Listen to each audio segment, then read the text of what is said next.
Hello guys, welcome back to my channel to a new vlog. আশা করি তোমরা খুব ভালো আছো। তো আজকে স্যাটারডে, ছুটির একটা দিন। তো এখন অলমোস্ট 7:30 বাজে। তো এখন আমি ভাবছি যে ডিনার বানাই, কিছু একটা বানাতে হবে। সোহাগ নেই, আজকে 9 দিন হয়ে গেল ও নেই বাড়িতে। তো আমার মোটিভেশন একেবারে লো হয়ে গেছে। যতই হোক, যতই সবকিছু হোক, কিন্তু একটা টাইমের পরে মনে হয় না যে না কথা বলি। তো ঠিক আছে, ও চলে আসবে বুধবার দিনই ইন্ডিয়া থেকে রওনা দেবে। তো আজকে শনিবার, মানে এখন এখানে শনিবার রাত, ইন্ডিয়াতে এখন রবিবার সকাল। তো আমি এখন রাতের ডিনার বানাবো এগ ফ্রাইড রাইস। কাজ আমি আজকাল এত আঙ্কেল রজারের ভিডিও দেখছি, তো আমার মনে হচ্ছে যে না, রাতেবেলা আর কিছু না, একটুখানি এগ ফ্রাইড রাইসই বানিয়ে নিই। তো তোমাদের সঙ্গে শেয়ার করছি যে আমি egg fried rice uncle Roger video দেখে কিভাবে ইন্সপায়ার হয়ে এগ ফ্রাইড রাইস বানাই।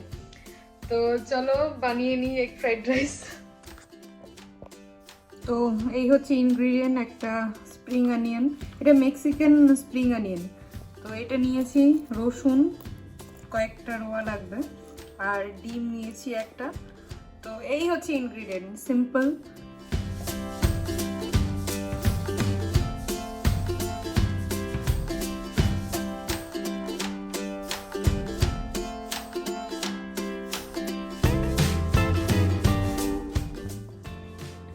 তো আমার এখানে চপিং ডান।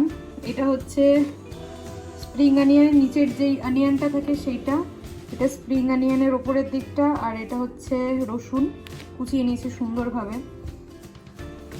তো দুপুরবেলা ভাত বানিয়ে রেখেছিলাম, এটা দিয়েই বানাবো।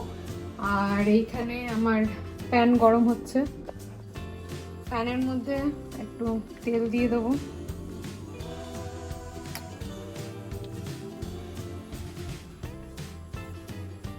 তেলটা গরম হোক। তো প্রথমে রসুন দিয়ে দিচ্ছি,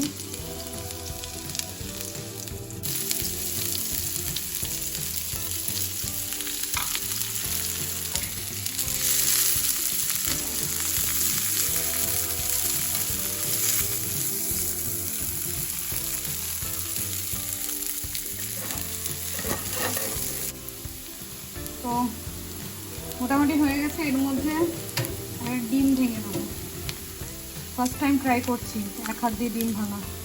বাহ, নাইস।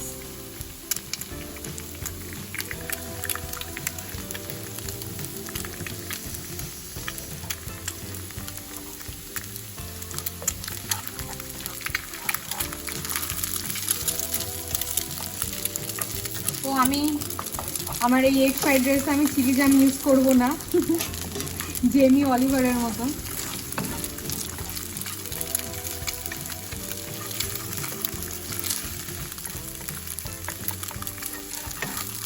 তো এখন এতে একটুখানি লবণ দিয়ে দেবো, বেশি না, অল্প। আমার কাছে এমএসজি নেই, এমএসজির বদলে আমি লবণ দিচ্ছি অল্প।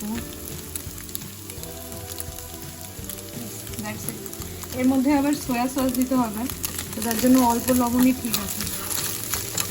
সয়া সস, এখানকার সয়া সস মানে জাপানিজ সয়া সস আমরা ইউজ করি, ওটা অনেকটা মানে লবণাক্ত। তো তোমরা হয়তো জেনে থাকবে, ওরা লবণের বদলে সয়া সসে সব কিছু ডিপ করে করে খায়। ভাই, তো এখন এই ভাতটা দিয়ে দেবো।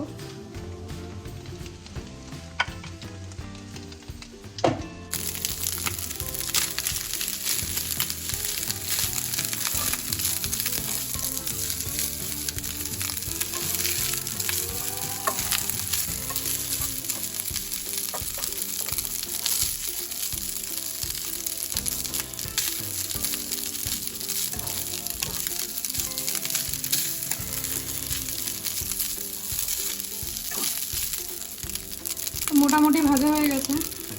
এর মধ্যে সয়া সস দিয়ে দেবো, এই সয়া সসটা সাইড দিয়ে ঢালতে হবে।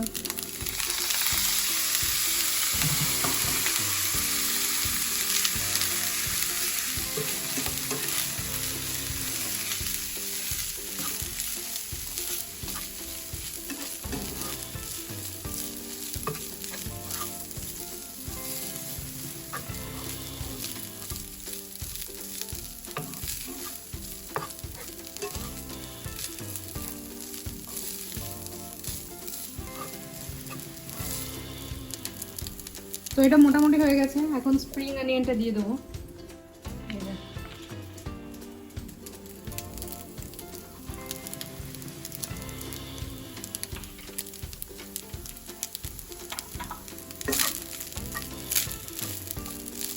That's it. Done. তো এই হচ্ছে এগ ফ্রাইড রাইসের কালার। আর এর সাথে আমি আমার দুপুরবেলার লেফট ওভার চিকেন ছিল, সেটা নিয়ে নিয়েছি। তো এরকম একটা সুন্দর একটা কালার আসে, সিম্পল একেবারে, কোনো হ্যাসল নেই, আর খেতেও খুব টেস্টি হয়। তো এখন আমি এটা খেয়ে বলছি কীরকম হয়েছে অ্যাকর্ডিং টু মি।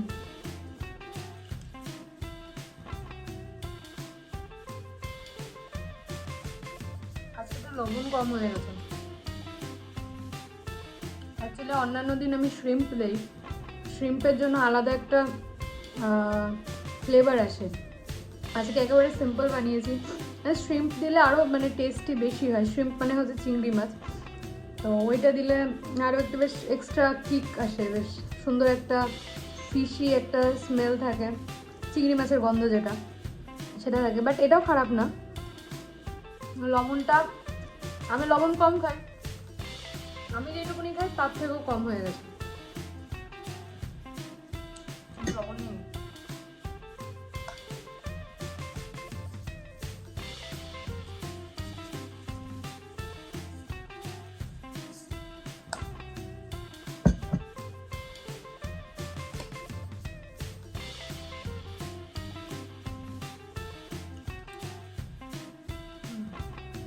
অনেক ভালো লাগছে।